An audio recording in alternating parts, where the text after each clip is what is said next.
Good afternoon. I invite you to walk with me in meditation on the last hours of the earthly Jesus 2,000 years ago, knowing that this is the rhythm repeated, reenacted in every day and age. Allow your mind to wander, to find yourself in the story, and to find a story in you. We die and rise. We encounter and live with illness and uncertainty, suffer pain and setbacks, meet opposition and oppression. We love and lose, hope and cope, trust and pray.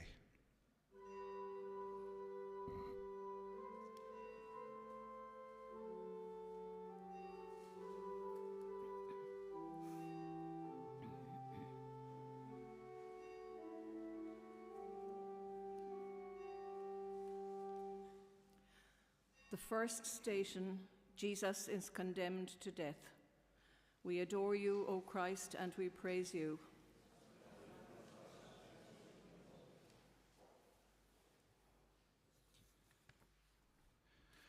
When and why? And did you see it coming? Are we involved, or is it mere history? Surely God didn't set him up.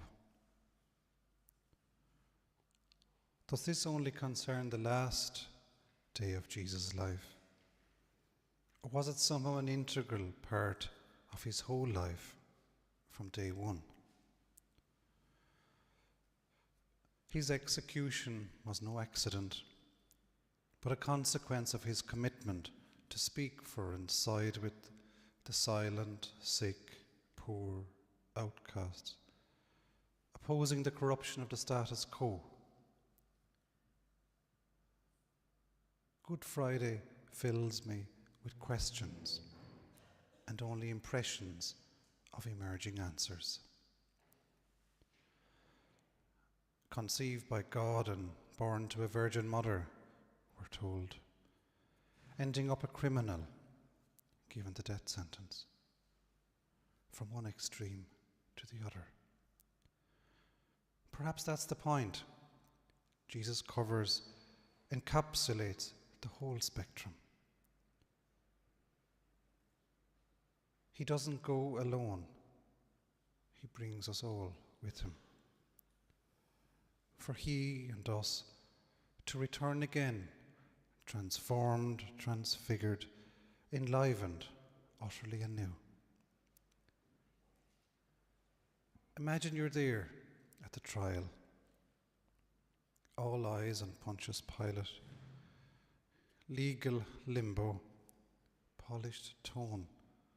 Hushed tension as those religious and political leaders, unnerved by the calm, simple living, straight-talking Nazarene, calling them out for years on their shaking systems, hoping the establishment will pull the trigger, protecting itself against a noisy nobody.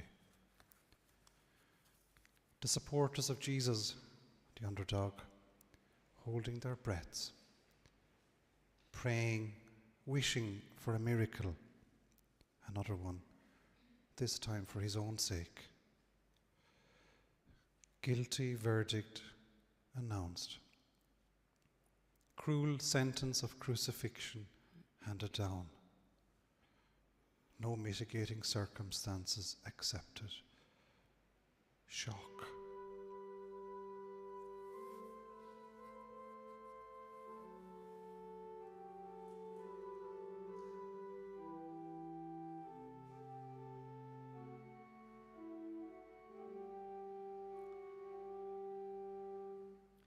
Second station, Jesus is made to carry his cross.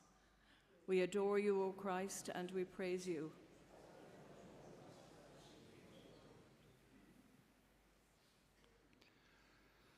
Not unlike school children of old, ordered to cut a stick to beat themselves, Jesus must carry the heavy instrument of his own torture and execution. We have often reduced the cross to mere metaphor, even jewellery. For Jesus and his contemporaries, condemned to a similar death, it was backbreaking, and for many, I'm sure, soul-destroying. For a pacifist and peace-promoting person, to be an active agent in his own torturous and terminal punishment must have been deeply demeaning. The reality of the sentence itself must have weighed heavily, not to mention bearing the physical burden of the cross. Heaving his cross up Calvary before hanging on it was the culmination of a career of caring and campaigning on behalf of God for the fringe players. All through his adult public life, he entered into their abandonment and annihilation. He sat, listened, taught, fed, healed, helped, and advocated for all. He couldn't cry out, cut out anyone, even now.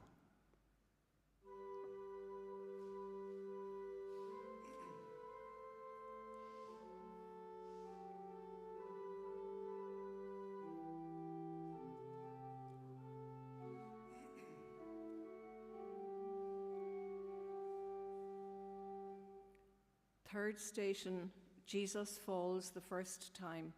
We adore you, O Christ, and we praise you.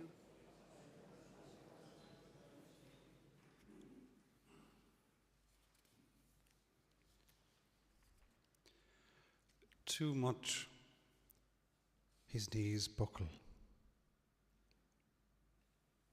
Down he goes, timber on top of him, hitting the ground with a thud. Shock, no longer free to roam and reflect, sharing his profound earthly insights with all who would gather and listen. From treading lightly, he's now heavily weighted. His past catches up with him, a past of casting off the shackles of patriarchy and conformity, injustice and oppression. Class and rank never encumbered him. Now he's cornered, double-crossed. His cross as well as ours, symbolically. He's carrying you and I, if not on his back, in his heart.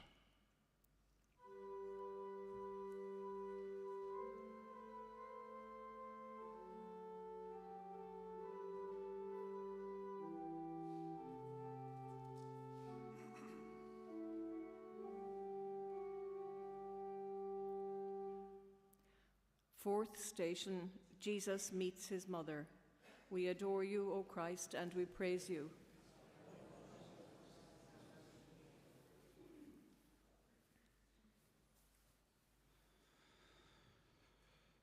Mother Mary, how could she be? Her one and only pride and joy.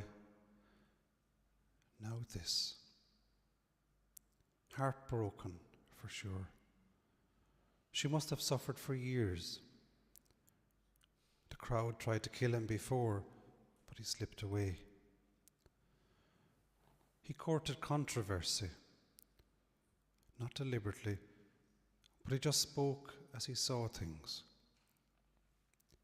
She never thought it would come to this, surely. Once a mother, always a mother. He's still her son. She hurts with him.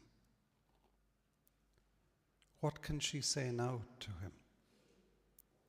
Only walk with him every step of the way, to the end. How must Jesus have felt? Embarrassed and apologetic for causing such deep anguish, sadness, and sorrow to Mary. What empathy and emotion must have emanated from one to the other.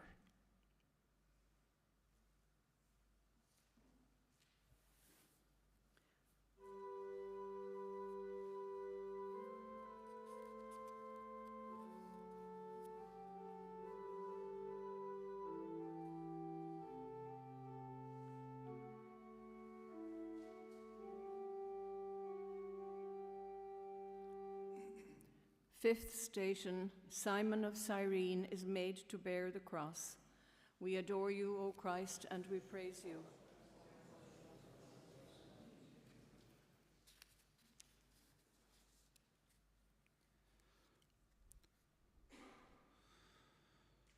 Humbling to accept help, and on occasion humiliating. Neither a bodybuilder nor weightlifter, Jesus was stretched to his physical limits. It can be hard to carry a heavy load with someone, to keep in sync, especially on hilly and rough ground, each sudden twist and uneven step sharpening the pain on shoulder or back. If it is true that Jesus somehow brings us with him by virtue of being Son of Man, thereby representing everyone, past, present, and future, are we somehow also co-carrying his cross with him? Devotionally and imaginatively, we can put ourselves under the historical cross. But does the cross somehow find its way to us? Which one of us does not in some way, either secretly or in full view, carry the cross of Christ? Pain, loneliness, poverty, fear, insecurity, anxiety, depression, illness, all the cross. It's not one-way traffic, though. Christ co-carries our cross too. We're not alone in bearing our burdens.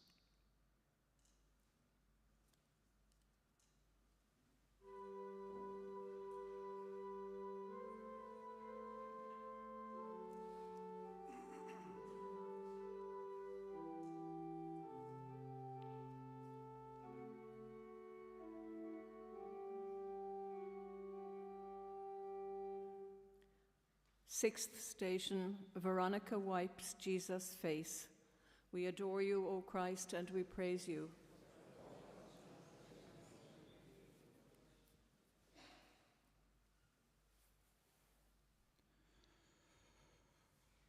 No surprise not to see Peter or John or other male companions, friends, followers, but Veronica step up to the plate and tenderly take his hurting head and face into her outstretched, towelled hands. Such empathic ease and agility with awful agony. Touching, comforting, holding, helping, loving. She had the courage to step out of the crowd. A moment of relief for Jesus, able to accept care. Touch so necessary, especially in our hour of greatest need.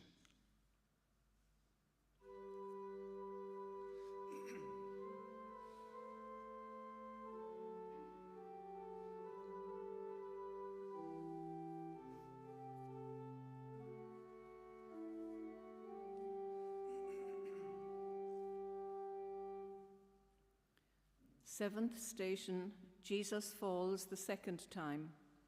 We adore you, O Christ, and we praise you.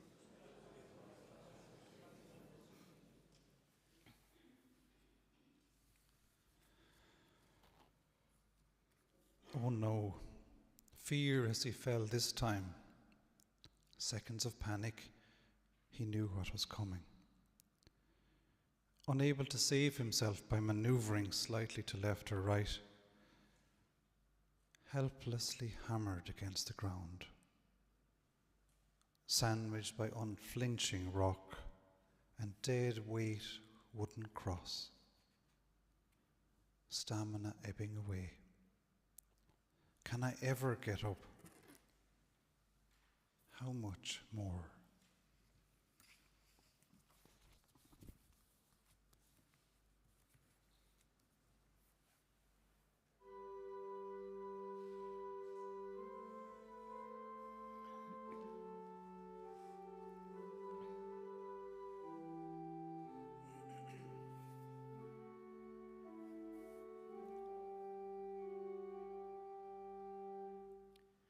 Eighth station.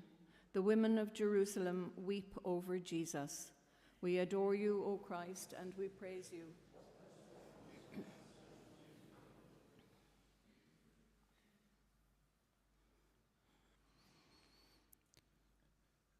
Women. What is it about women? Able to go where many men can't. Often much stronger emotionally and intuitively, and more able to fully enter into such distressing and heart-rending situations. Many men tend to stand or stay away out of fear, feeling awkward, wringing hands, holding it in, waiting for it to pass, watching from a distance, paralyzed. But women can wade right in often, expressing emotion and insight, encompassing the enormity of the situation.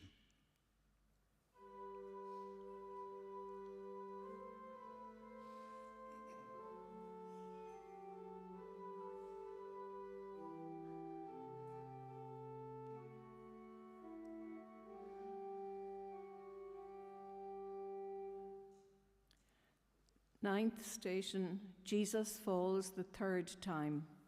We adore you, O Christ, and we praise you.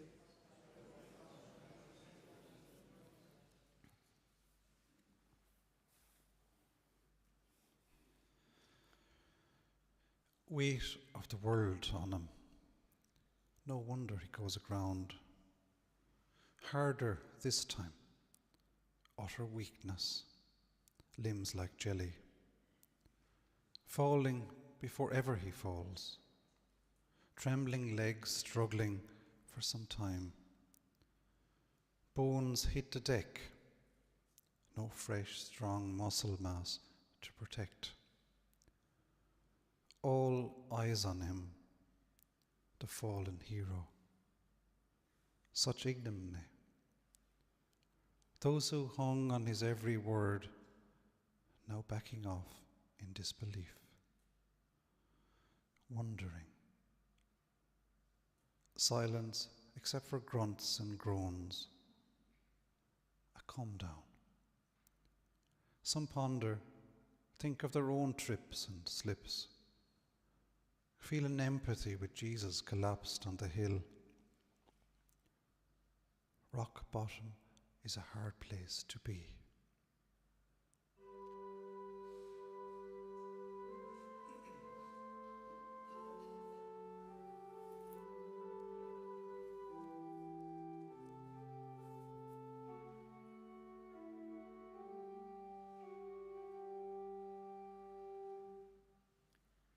Tenth station. Jesus is stripped of his garments. We adore you, O Christ, and we praise you.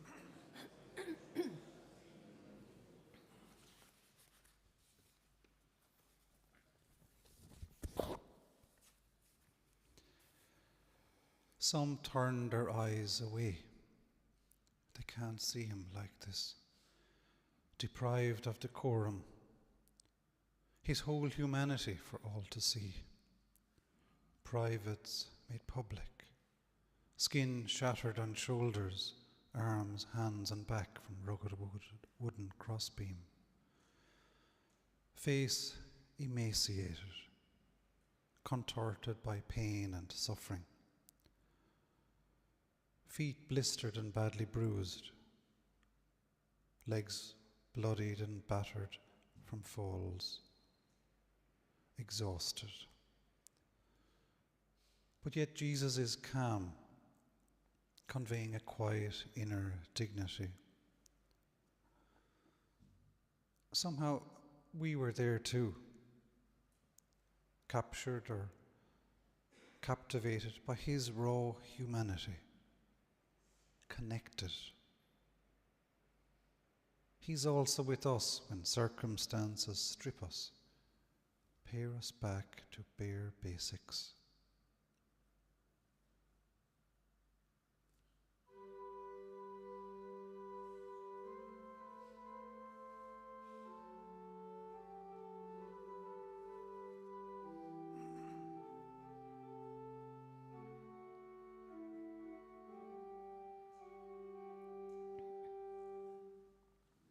The 11th station, Jesus is nailed to the cross. We adore you, O Christ, and we praise you.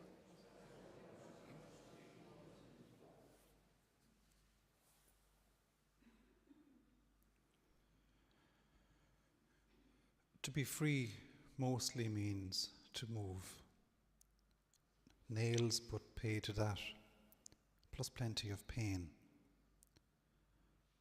Barely wriggle roam. Hard to keep conscious when in such physical and psychic pain. Easy to pass out, dehydrated. Vinegar is a dour nightcap, hauled upright but unable to stand, gravity pulling everything down against the nails. Agony. So helpless. To support ourselves, to stay upright, the obvious sign of independence. That too taken away.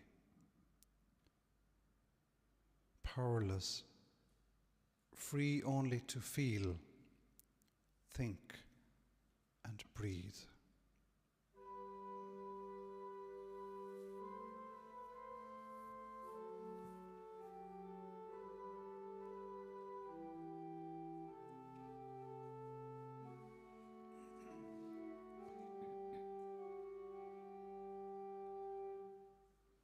Twelfth station, Jesus dies on the cross. We adore you, O Christ, and we praise you.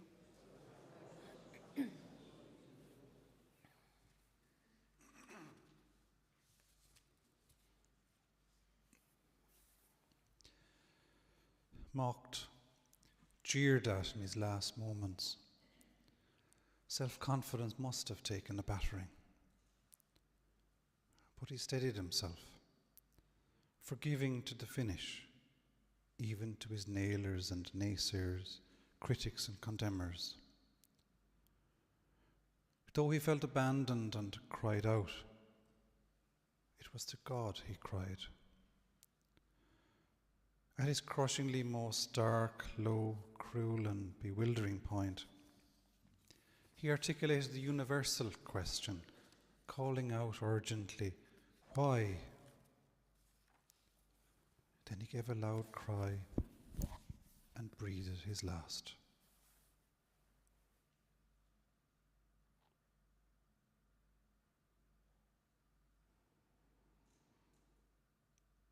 He held every citizen of our common home close to his heart as he entered the abyss on Calvary, bringing all, past, present and future, to a final fulfillment of God's kingdom of peace and love, joy and justice.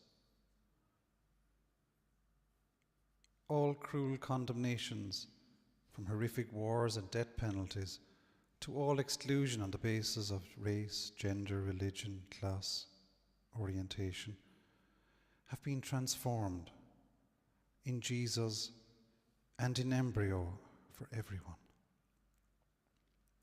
The eternal equality and equilibrium have begun. Jesus a foretaste and foretelling of what will be for all.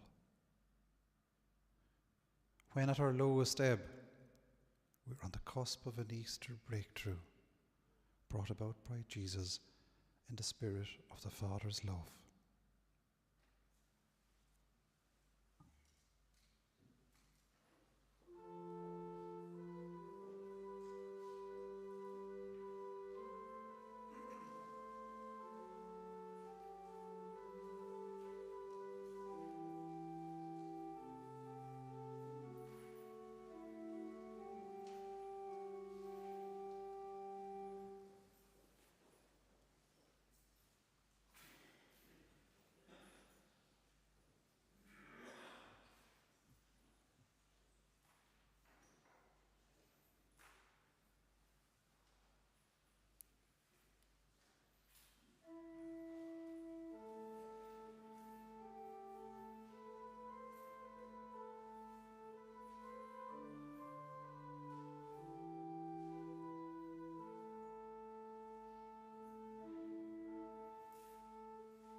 Thirteenth station, Jesus is taken down from the cross.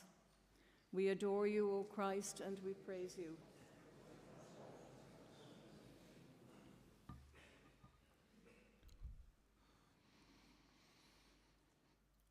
All warmth and colour drained, stiffening, a body now bereft of life, a body that had always been faithful and responsive, enduring and emptying to the end,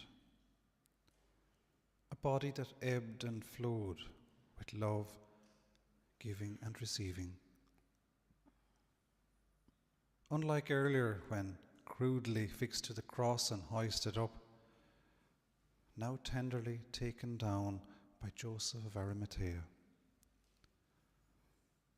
Pilate, incredulous that Jesus had died so quickly, checked it out and released the body. Perhaps because he surrendered so serenely and completely, not fighting it, but freely facing his worst fears and most difficult feelings, finding faith even in disbelief at the end.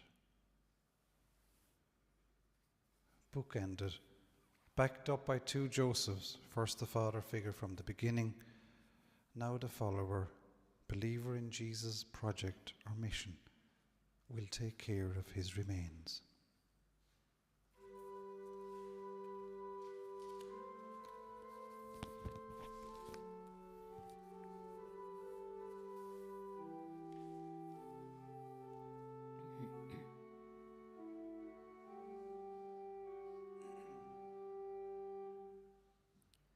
Fourteenth station, Jesus is placed in the sepulchre.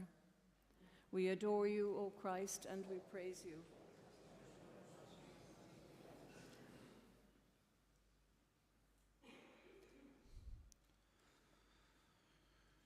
Joseph, undoing the public stripping, clothed the body in a shroud and laid it in a tomb hewn out of the rock.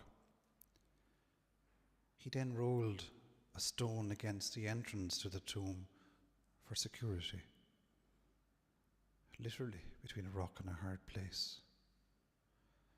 Jesus figuratively journeyed to every grave, to the end or low point of the world, to transform, transfigure, and resurrect above, below, and all in between.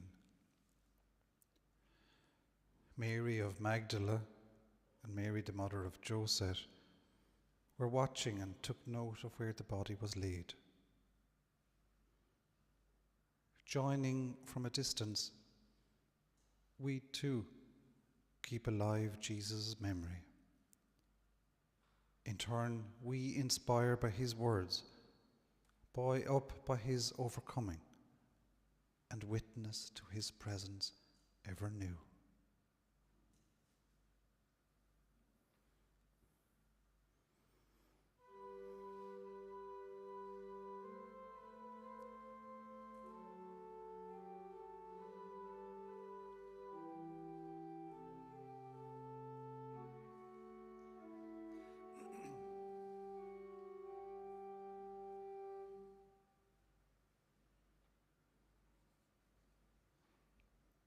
Just to say, we'll have our celebration, the official the liturgy of the Passion this afternoon here at 3.